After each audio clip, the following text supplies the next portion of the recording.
if I told you that while people overlooked your progress, heaven threw a celebration?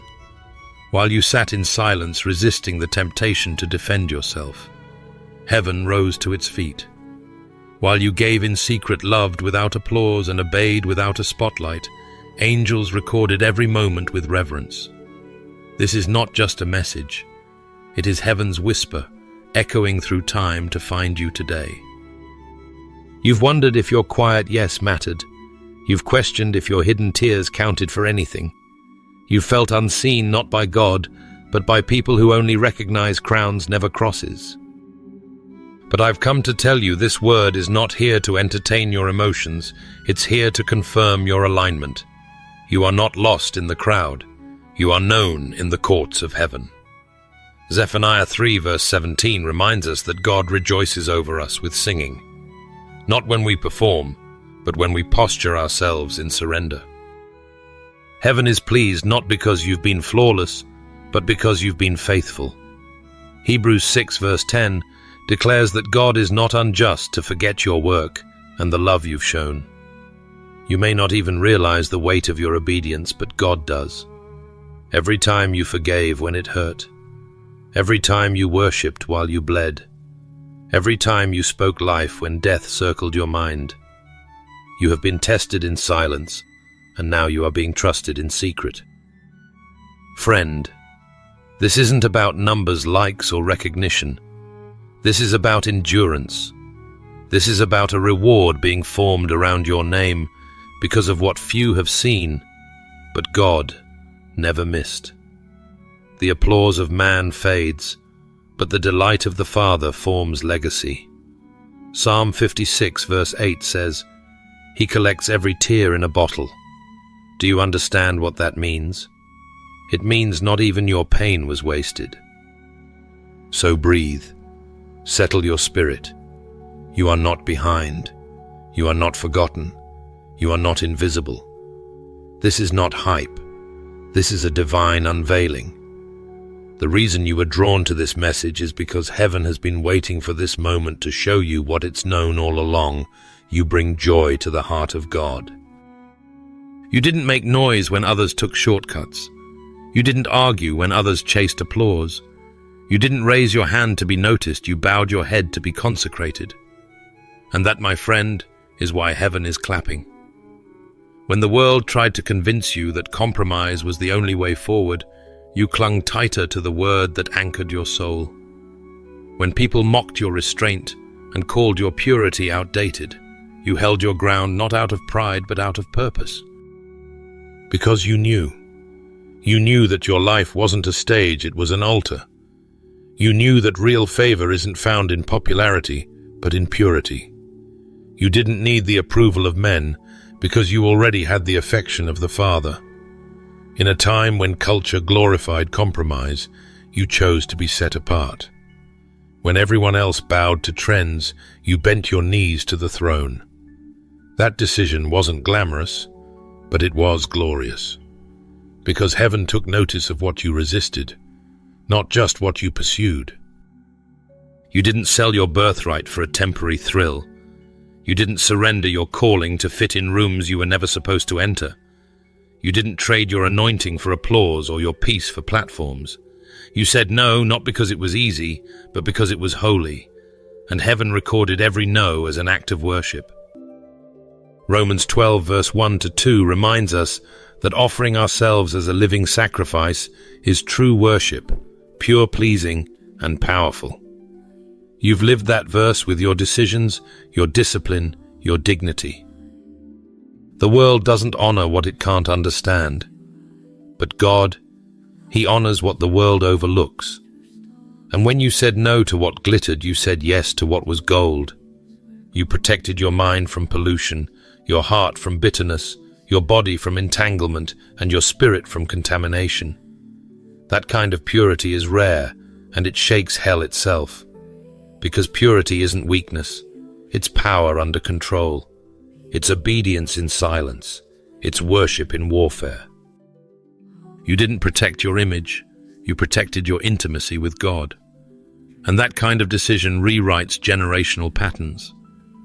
2 Timothy 2 verse 21 says that those who cleanse themselves become vessels for special purposes made wholly useful to the Master.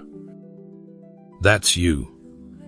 Heaven didn't miss the moments you cried yourself to sleep because of what you had to walk away from. It didn't ignore the friendships you lost, the rooms you left, the attention you declined, or the applause you refused to chase. Those silent sacrifices became loud seeds in the kingdom. Sometimes the biggest battles are the ones no one sees, and you fought them with nothing but truth in one hand and trust in the other. Your integrity may not have gone viral, but it made its way to heaven's archives. Matthew 5 verse 8 declares that the pure in heart shall see God, and that's exactly what you've been seeing. Not just with your eyes, but with your spirit. Clarity, peace, direction, intimacy, and now, reward. Because purity doesn't just protect you, it positions you. It doesn't just preserve you, it promotes you. When others were building towers of attention, you were building an altar of obedience. And God always honors altars. What you didn't chase, you won't have to strive to keep. What you didn't manipulate, you won't have to defend. What you honored God is about to elevate. The crown you carry now isn't for show, it's for service. It's not the kind of crown the world gives. It's not made of applause or followers. It's made of fire-tested character. Heaven's kind of crown. One that's invisible to the eye, but undeniable in the spirit. You didn't stay pure for a platform, you stayed pure for His presence. You didn't endure for attention, you endured for alignment. You weren't looking for a reward, but heaven has written one with your name on it. And now something holy is happening. Heaven is echoing what you did in silence. Elevation is rising from the ground you prayed on. Doors are opening that you didn't knock on. Honor is finding you not because you chased it, but because you carried what was sacred when it cost the most. You stayed clean in a culture of corruption, and heaven is about to honor it publicly. Sometimes the greatest acts of obedience are done in silence, not spotlight. And one of the holiest of those acts is when you chose love over revenge, when every natural instinct in you wanted to fight back, but the spirit within you said, "Bless them instead." That, my friend, is not weakness. That's the power of Christ living in you. This world often glorifies payback and celebrates bitterness. But heaven takes notice when someone walks away from the trap of hate and instead steps into the higher road of love. Not the emotional feel-good kind of love, but the kind that costs you something. The kind that prays for those who betrayed you. The kind that keeps showing up with compassion even when your heart feels bruised. The kind that leaves your reputation in God's hands and keeps your soul clean. You didn't just survive the betrayal, you outgrew it. You matured through it. You let it refine you instead of define you. When your soul was aching and your name was being dragged, you didn't clap back. You knelt down. You turned your face toward the cross instead of turning your back on your calling. You chose healing over hardness and peace over pride. That is divine strength. You could have cursed them, but you blessed. You could have exposed them, but you covered. You could have plotted, but instead you prayed. That's what Jesus did, and it's what you did too. Luke 6 verse 35 says, "Love your enemies, do good to them, and lend to them without expecting to get anything back." You lived that. You carried it. You didn't do it to look holy. You did it because you wanted to stay whole. It would have been easier to rehearse the offense, to talk about it over and over, to harden your heart and let bitterness settle in. But instead you placed that pain on the altar. And God saw it. He didn't just hear the prayers you said out loud. He heard the ones you groaned in your spirit when the words wouldn't come. Romans 12 verse 17 to 21 reminds us not to repay evil with evil, but to overcome evil with good. You didn't wait for them to say sorry. You forgave not because they deserved it, but because God required it. You honored God above your emotions. That doesn't mean it didn't hurt. That doesn't mean it didn't break something in you for a while, but it means you gave God your right to get even, and in doing so, you gave yourself the freedom to move forward. Forgiveness isn't always a feeling, it's a decision, and you made it, repeatedly. Even when it felt like they got away with it, you knew you were getting free from it. People saw your calm, but they didn't see your crucifixion. They didn't know how many nights you cried, how many days you carried wounds with no words. But heaven knew. Heaven took note. Heaven recorded it. Proverbs 10 verse 12 says that love covers all wrongs, and you covered more than they'll ever realize. Your restraint wasn't passivity, it was holy authority. You could have burned bridges, but you built altars.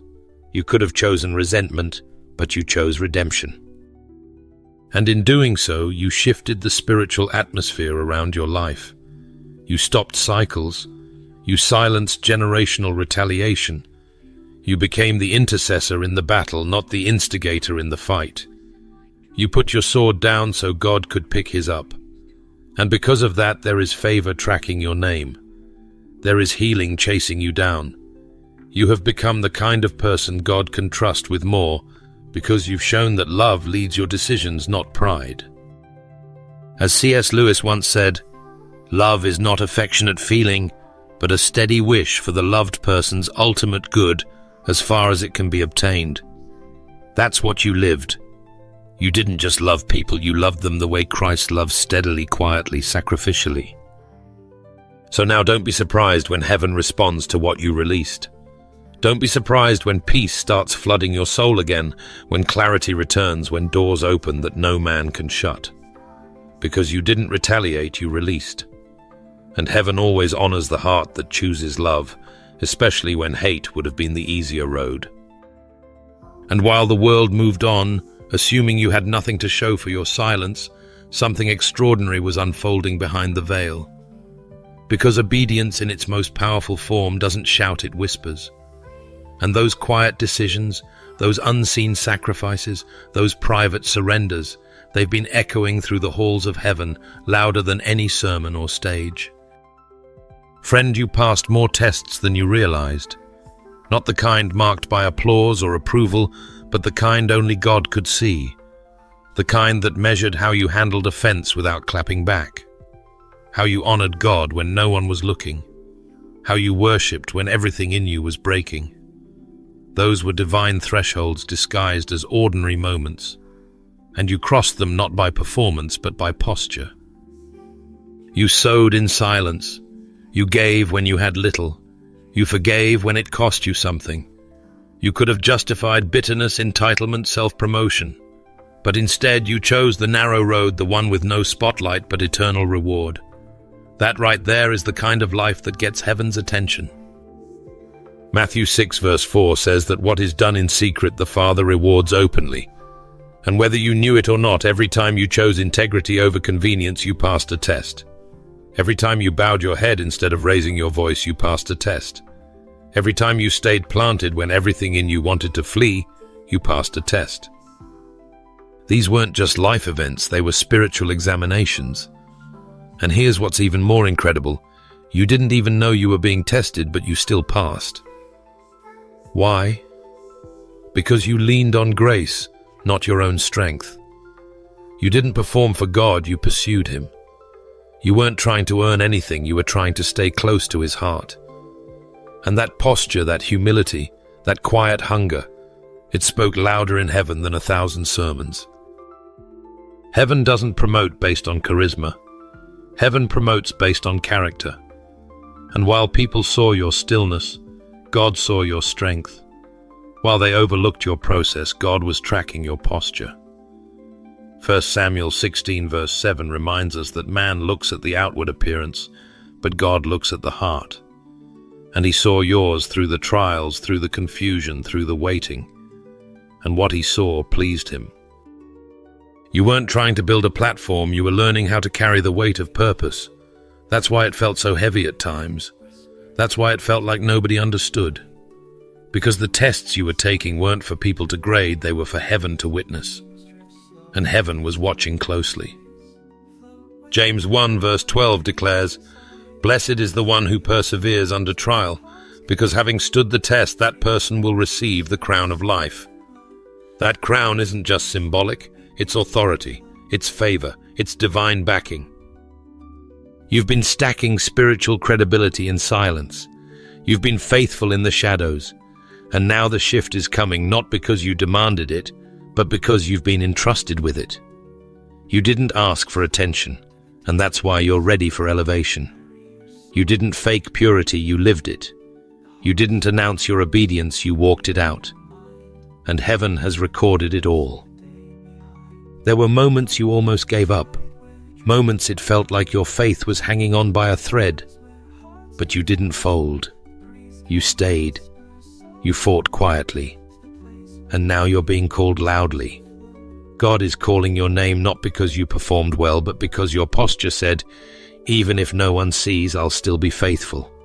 That's what heaven honors. So if you've ever wondered if it was worth it, if you've ever asked God, did you notice this is your answer? Yes, he noticed. Yes, he kept score. Yes, every step, every tear, every act of surrender was seen, recorded, and marked as worship. And now the time of promotion is coming, not because you've arrived, but because you've been approved. Some people wait for a sign in the sky, a lightning strike, or a thunderous confirmation to believe God is speaking. But your spirit heard him in the silence. You didn't require the earthquake. You didn't wait for writing on the wall. You simply listened, leaned in, and moved when the voice was still and small.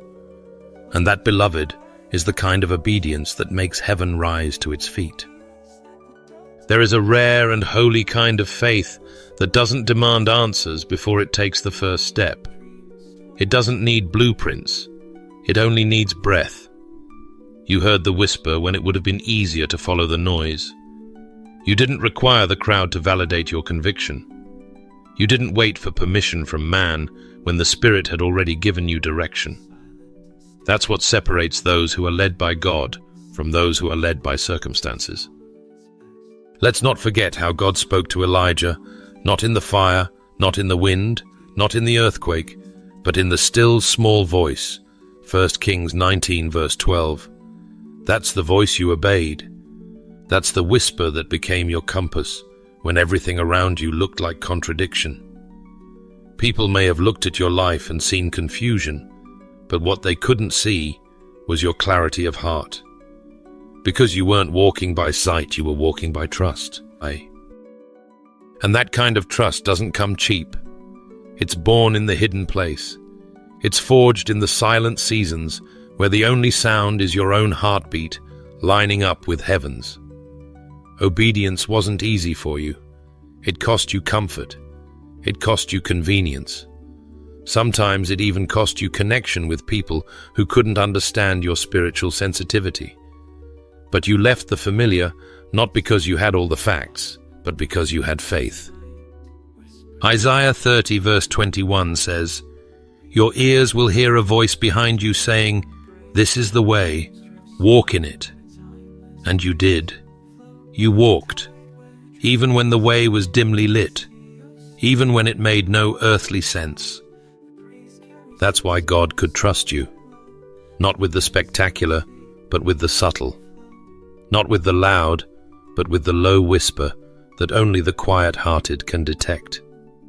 The same God who spoke galaxies into existence trusted you with the kind of directions that required intimacy, not intellect. And that right there is where the supernatural realm opens up. That's where heaven starts to move, not because you made a scene, but because you made a surrender. Jesus said in John 10 verse 27, "My sheep hear my voice, and I know them, and they follow me." You didn't just hear him, you followed. When the world ran toward the flashy, you followed the faithful. When others demanded confirmation, you moved with conviction. While some sat waiting for the perfect conditions, you stood up under imperfect ones and said, "Yes, Lord." And that yes is the reason doors are opening now. That yes is why things are aligning in ways you never could have arranged. Because when God finds someone who will move at his whisper, he releases a wind to carry them further than their own effort ever could. This wasn't about rushing ahead, it was about leaning in. It was about recognizing that God isn't always in the spectacular, but he is always in the surrendered. You didn't mistake silence for absence. You knew he was there even when he was quiet. You chose presence over proof. And now that choice is about to echo into favor. You walked through dark valleys with divine confidence. You kept going when others stopped. You followed the whisper, and now you're about to feel the wind. C.S. Lewis once said, "We may ignore, but we can nowhere evade the presence of God. The world is crowded with him." You didn't ignore. You listened.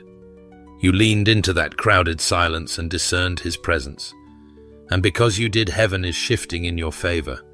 You didn't need the thunder to obey, you just needed the Spirit.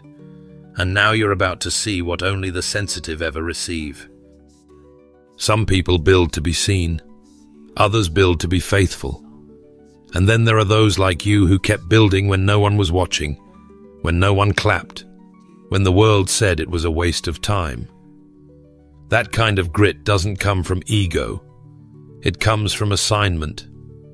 You didn't wait for a platform, you were too busy obeying the blueprint God whispered in the secret place. While others were chasing trends, you were laying spiritual bricks with calloused hands and a surrendered heart. The reason you didn't quit is because deep down, you knew what others couldn't see. The vision wasn't viral, it was vertical. God gave it to you in prayer, in tears, in the quiet moments when your spirit groaned, but your hands kept moving. Every unnoticed sermon, every anonymous post, every silent sacrifice, it all mattered. You were never building for applause. You were building because the architect of heaven asked you to. And when heaven calls, obedience becomes the only measurement of success. Think about Nehemiah.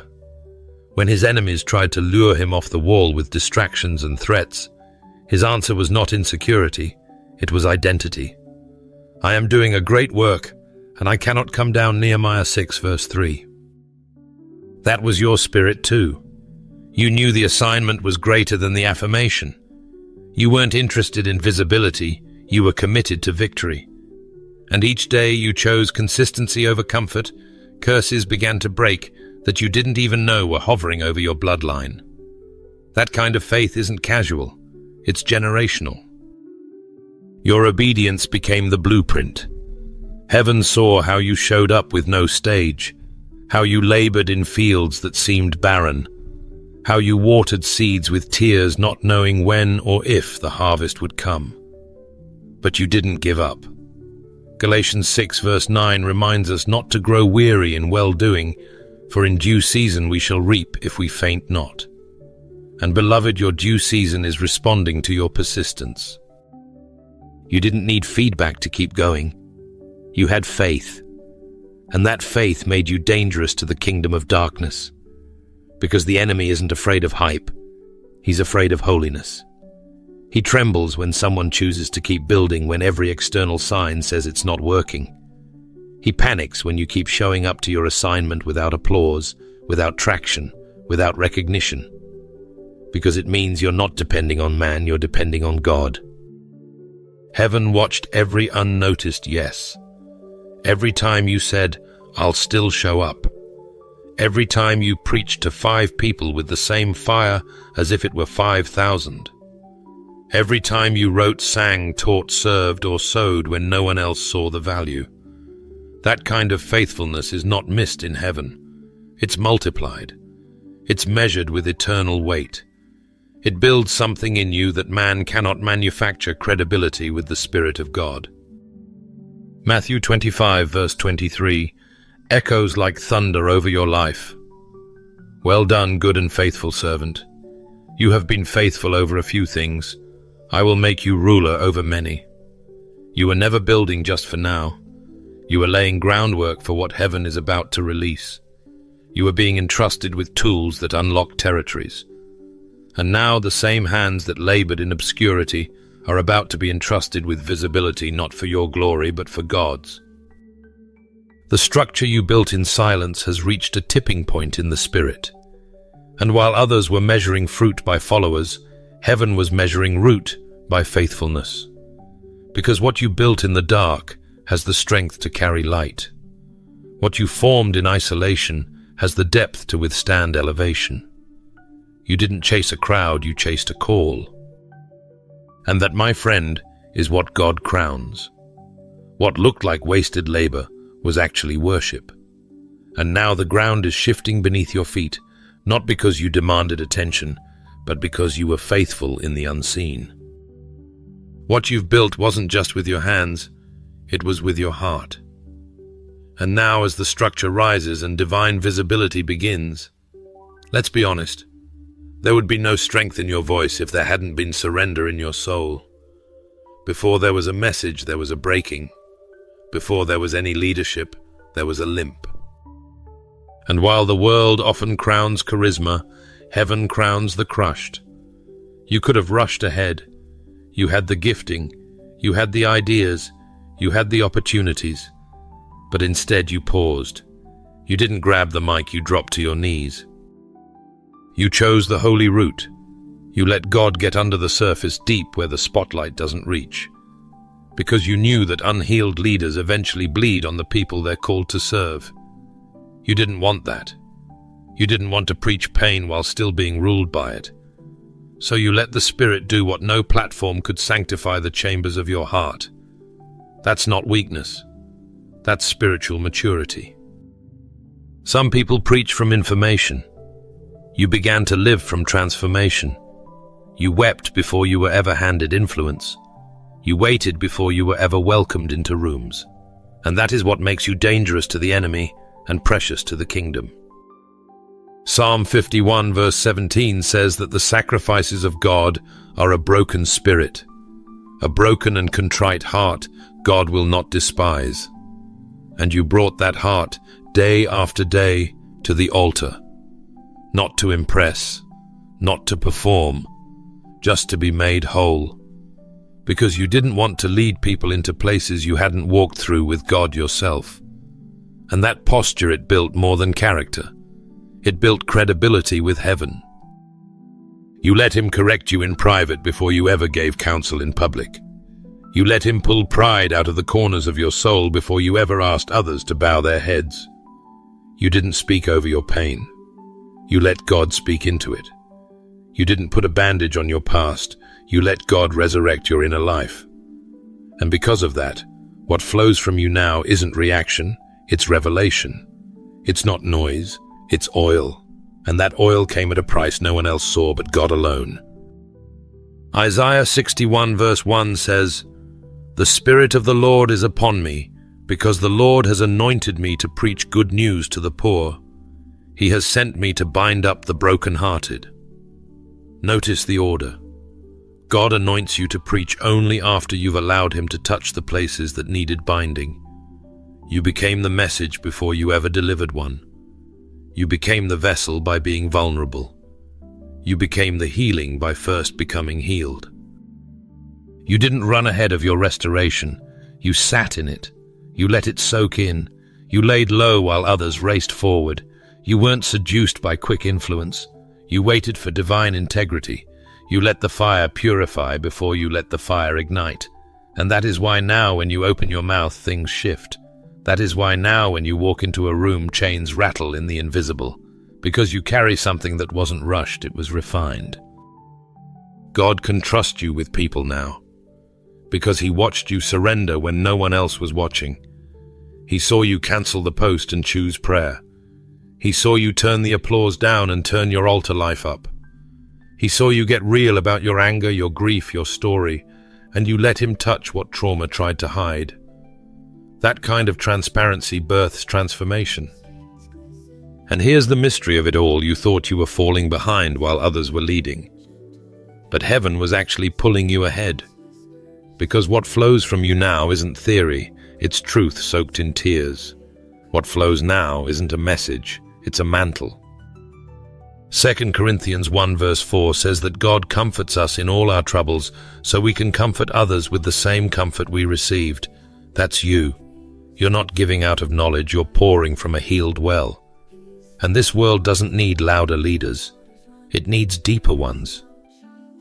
You stayed in the cave until the healing came. You walked with the shepherd through the valley not just to survive but to be sanctified. And now you carry what many talk about but few truly live: truth with purity, leadership with humility and authority that was birthed in secret pain but now shines with resurrection power. There's something holy about walking out of a version of yourself that never belonged to you in the first place. And after the refining, after the healing, after the sacred pause where God stripped the noise from your soul, something started to shift, not around you, but within you. You stopped reaching for masks. You stopped watering down your voice. You stopped asking permission to be who heaven already approved. You stepped out of every man-made box they tried to squeeze you into. You were never meant to play a role in their script. You were meant to carry revelation, not follow expectation. And I need you to hear this in the spirit the moment you stopped performing for people heaven stood to its feet. The moment you said, "I'd rather walk alone in purpose than be celebrated in compromise," you made hell nervous. You didn't come this far to maintain a facade. You came to embody the glory of God that was stitched into your spirit before you ever had a name. Isaiah 43 verse 1 reminds us that He has called us by name. We are His, not theirs, not cultures, not the crowds. You don't belong to the brand they tried to push you into. You belong to the breath of God that formed you in purpose on purpose. And friend, what you released wasn't just fear or comparison. It was the counterfeit version of you. That false persona you felt pressured to maintain. The one that smiled on the outside but wrestled with obedience on the inside. You let it die. And that was resurrection ground. You stopped apologizing for your fire. You stopped shrinking your anointing to make others feel more comfortable. You stopped hiding the light God gave you. And in doing so, you became rare, not because you're trying to be different, but because you finally aligned with who you really are. The Ephesians 2 verse 10 version of you. God's workmanship, His poetry in motion. You're not random. You're not redundant. You're not too much. You're marked. And when you accepted that, everything shifted. This wasn't rebellion. This was revelation. You didn't walk away from people out of pride. You walked into purpose out of obedience. There's a difference. Romans 12 verse 2 says, not to conform to the pattern of this world, but to be transformed by the renewing of your mind. And that's exactly what you did. You reprogrammed your thoughts to match God's design, not their demands. The truth is, you didn't just change your surroundings, you changed your standard. And that standard was obedience. You stopped fearing rejection and started fearing disobedience. That's maturity. That's spiritual backbone. You realized you don't need a spotlight to be significant. You don't need applause to have authority. You only need alignment. You exchanged safety for sacredness. Because deep down you knew that playing it safe was actually placing your calling in chains. You refused to bury your boldness to keep someone else's comfort intact. That's not rebellion, it's resurrection. That's not ego, it's identity. You stopped waiting for someone to release you, and remembered God already did. The chains you thought were wrapped around you were actually wrapped around their opinions. And the moment you cut ties with their expectations, your real identity stepped forward. Not timid, not confused, not fragmented, but whole, holy, called. You are not the edited version they preferred. You are the full version heaven anointed. And the beautiful thing is, this was never about trying to stand out. It was about finally standing up in what God already spoke over you. Isaiah 43 says, "Fear not, for I have redeemed you. I have called you by name. You are mine." You don't need to fit in when you were born to carry fire. C.S. Lewis once said, "It is when I turn to Christ, when I give myself up to His personality, that I first begin to have a real personality of my own. That's your testimony. You didn't invent yourself, you discovered who you were by surrendering to the one who made you. And what happened when you embraced that truth? Heaven started responding. Favor unlocked. Doors that ignored you before are now being assigned to you. Because the real you, the healed, holy, obedient, bold, spirit-filled you, has finally emerged. And you are no longer living for agreement. You're living for alignment. You became what heaven always saw and what hell always feared. And no, it wasn't easy, but it was worth it.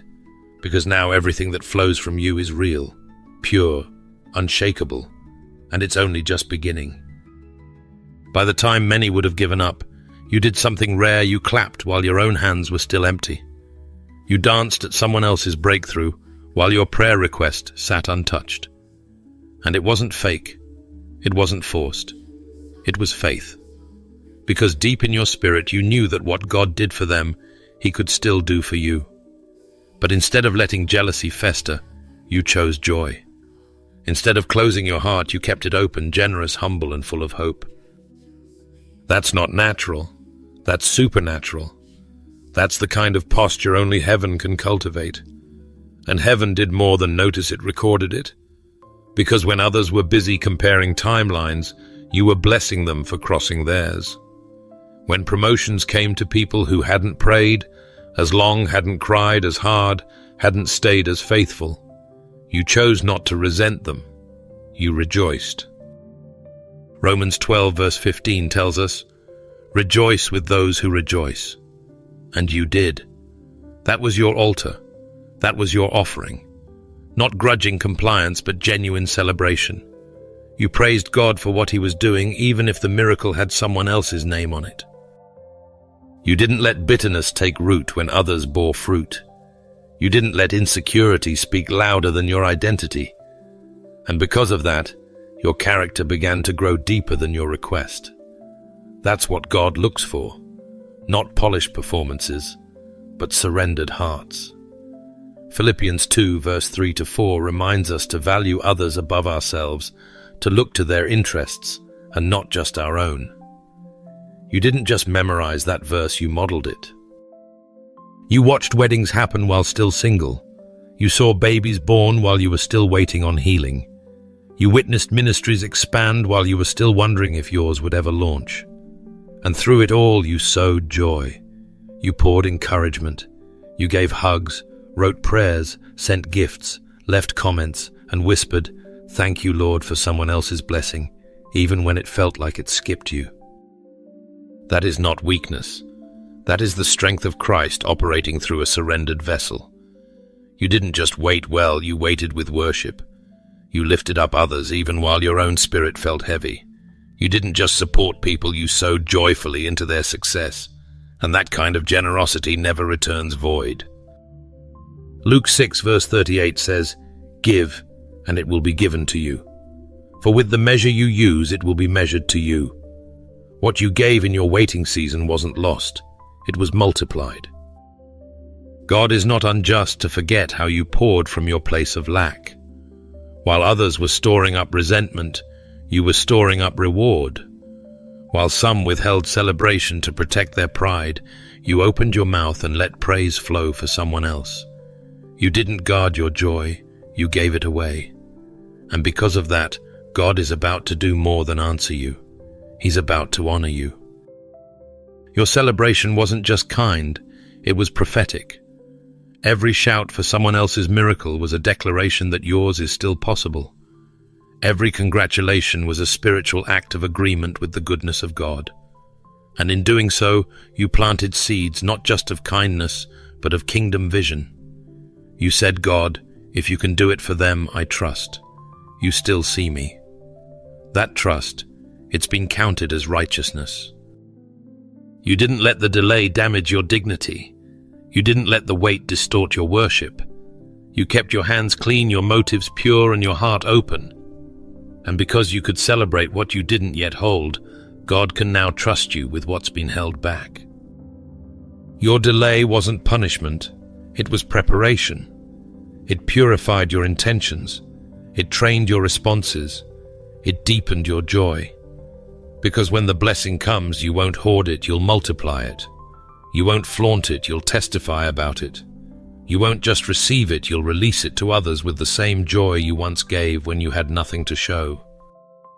So now don't be surprised when what you celebrated begins to circle back. Not as a copy, but as a custom-crafted answer with your name on it. You danced while others delivered. You praised while others received. And heaven recorded every step, every tear, every joyful shout that came from a place of waiting. Now the field you sowed in secret is about to bloom in public. Because your joy wasn't wasted, it was planted. And God the righteous judge never forgets a cheerful giver, especially one who gave joyfully when it cost the most. And when the music faded and no spotlight followed, you still lifted your hands. When the diagnosis came, the finances dried up, and the doors slammed shut. Your worship didn't vanish. It deepened. That kind of praise doesn't come from comfort. It comes from conviction. It's not the kind of worship that needs a stage, a microphone, or a band. It's the kind of worship that erupts from within, even when the world outside is falling apart. There's something sacred about that sound. The sound of someone singing while still bleeding. The sound of someone choosing praise when complaint would be easier. The sound of someone saying, "God, you're still worthy," when nothing around them seems to affirm it. That sound echoes in heaven louder than 1,000 choirs. And I believe with all my heart that your voice has been among them. You didn't just worship when things were good, you worshipped when things looked like they couldn't get worse. You lifted a hallelujah, not because you saw the miracle, but because you trusted the miracle worker. That's the kind of worship that changes atmospheres. That's the kind of worship that angels step back to witness. Habakkuk 3, verse 17 to 18, paints a picture of this kind of praise. Though the fig tree does not bud, and there are no grapes on the vines yet, I will rejoice in the Lord. I will be joyful in God my Savior. That's not shallow rejoicing. That's battle-worn, tear-soaked, blood-bought rejoicing. And you've been there. You know what it's like to say, "God, I will bless you at all times," like Psalm 34 verse 1 declares, even when all times includes the sleepless nights, the unanswered prayers, and the aching silence. You didn't wait for things to look right, you worshipped because your heart knew God is right. That kind of offering is what Hebrews 13 verse 15 calls a sacrifice of praise. Not just singing, but surrender. Not just lifting your voice, but laying down your will. That's the altar you built. That's what moved heaven. There were moments you felt like you were praising into a void, like your worship was bouncing off the walls of your own disappointment. But the truth is, every song you sang through your tears, every word of adoration you whispered through clenched teeth was caught, received, and multiplied. God never overlooks praise born from pain. In fact, it's the most precious kind to him. While others worshipped from the mountaintop, you worshipped from the valley.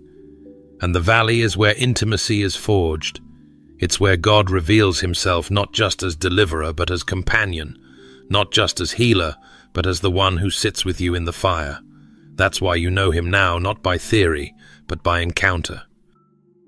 Your posture in pain, hands lifted, heart, open voice, steady, did more than sustain you. It shifted the spiritual realm around you. When you refused to let grief silence your gratitude, you declared war on the enemy's plan to drown you in despair. When you lifted worship through trembling lips, you reminded hell that your faith wasn't up for negotiation. The altar you built wasn't made of stone or gold, it was made of surrender. It was made of, "Even if you don't, I still will." And God didn't just accept that worship, he enthroned himself in it. Your wilderness became his dwelling. Your tent of brokenness became a tabernacle of glory. And though the world didn't see the incense rising, heaven did. Your secret song didn't go unnoticed. The fragrance of your sacrifice was so rare, so pure, that it drew God's presence like a magnet. You weren't singing to escape your situation. You were singing because worship was your only way through it. Now let me speak this with boldness. The glory that's about to rest on your life is proportionate to the groan that birthed your worship. You didn't praise with results, you praised with resolve. You didn't worship because you had the evidence, you worshipped in place of it. And that's what pleases the heart of God. So hear me. Your song didn't fall to the ground. It rose like incense. It entered the throne room. It made God smile. And now he's moving. Not because you begged, but because you believed. Not because you performed, but because you worshipped. Not because you earned it, but because you endured with reverent, relentless praise. Your worship has gone ahead of you, and what's coming next is not just a response, it's a reward. The atmosphere you shifted with your praise is now making room for the evidence to arrive. Heaven heard what you sang in secret, and now heaven is about to respond in public. Friend, you didn't come through all of this just to say you made it. No, you came through it because God was making you. What felt like stretching was actually sculpting. What looked like loss was laying the groundwork for legacy. This journey, this silent, sacred process, was never just about how long you could hold on. It was about who you were becoming while holding on. The world may have called it endurance, but heaven called it elevation. While others were watching timelines, God was watching your transformation. He saw the nights you said yes when no one was looking. He recorded the moments you resisted what could have ruined you. He noted the prayers you whispered when no one else even knew you were bleeding. Every step you took, even the shaky ones, pointed to a deeper truth. You weren't chasing applause. You were chasing righteousness. This is why Paul's words in 2 Timothy 4 verse 7 to 8 ring so loudly now. I have fought the good fight. I have finished the race. I have kept the faith. Now there is in store for me the crown of righteousness. Friend, that crown wasn't for the loudest. It was for the faithful. It wasn't awarded to the visible. It was prepared for the obedient. And you've been forged in fires no one saw. You've been refined in silence. You've been shaped by truth when lies would have been easier. Heaven didn't forget you in that furnace, it crowned you through it.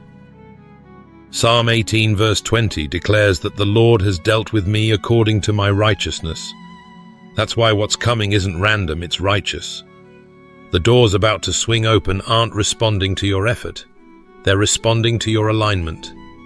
As Revelation 3 verse 8 promises, see, I have placed before you an open door that no one can shut.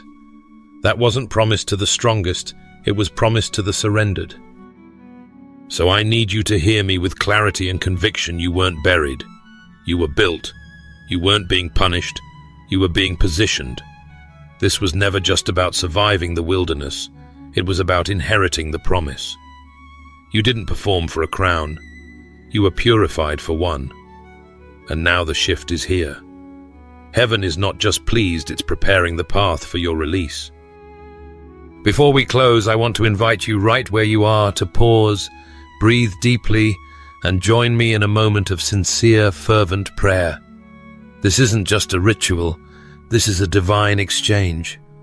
Let's go before the throne of grace and lift our hearts to the one who has been watching, guiding, and smiling over your journey, even when no one else understood it. Father God, I come before you now with a heart full of awe and gratitude. You are holy. You are kind. You are faithful beyond measure. You are the God who sees in secret, the one who watches not only our actions, but our motives. And today I bow before you, not to ask first, but to thank you. Thank you for staying close when I felt forgotten. Thank you for cheering for me when no one else clapped. Thank you for counting the tears I thought were wasted. And thank you, Father, that even when the path was unclear and the days were long, you never turned away. You were always working in the unseen, orchestrating purpose through every hidden moment of my life. God, I praise you for the way you love. Yours is not a shallow or performative love. You delight in the quiet obedience, the whispered yes, the decision to keep walking when it would have been easier to give up. You've seen it all. The faith I held when I was tired, the forgiveness I offered when I was hurt, the praise I gave when I was in pain. And still, you chose to reward not because I earned it, but because you are a rewarder of those who seek you with sincere hearts. Lord, help me to keep that heart pure. Keep me low before you even when you lift me up in front of others. Keep me anchored even when you call me higher. I don't want to be known more than I am known by you. I don't want applause if it costs me your presence. Refine every place in me that still longs for recognition more than righteousness. Remind me moment by moment that heaven's smile means more than the world's approval. I thank you that you've been forming me in secret. And I trust you, Lord, to reveal what needs to be revealed in your time, in your way, for your glory. I surrender the need to be seen. I surrender the pressure to prove. I surrender the timeline I've written and choose instead to follow yours. Let your joy be my strength and your pleasure be my reward. And Father, for every soul praying with me right now, I ask that you would breathe fresh courage into their spirit. Remind them that they are not unseen, that every hidden act of love, every private battle won, every quiet moment of obedience has built something eternal in the heavens. Let them feel your pleasure resting on them like a warm cloak. Let them hear the sound of heaven clapping, even if the earth stays silent. We don't need signs to believe that you're with us. We don't need platforms to know we have purpose. We don't need the spotlight to know we are sons and daughters of the King. What we need and what we ask for now is more of you, more of your voice, more of your wisdom, more of your presence guiding us day by day. So we say yes again, Lord. Yes to the path that requires faith. Yes to the pruning that brings growth. Yes to the process that leads to promise. And yes to your pleasure, even when it's quiet. Let our lives be an offering of worship, not because we're trying to be seen, but because we've already been chosen. We honor you, God. We bless you. We trust you. In Jesus' name, amen. If this message has stirred something deep in your spirit, I warmly invite you to like this video, subscribe to the channel, and share it with someone who's been faithfully walking unseen, wondering if heaven notices. Thank you for being part of this community. May God continue to reward your obedience, crown your endurance, and surround you with his favor.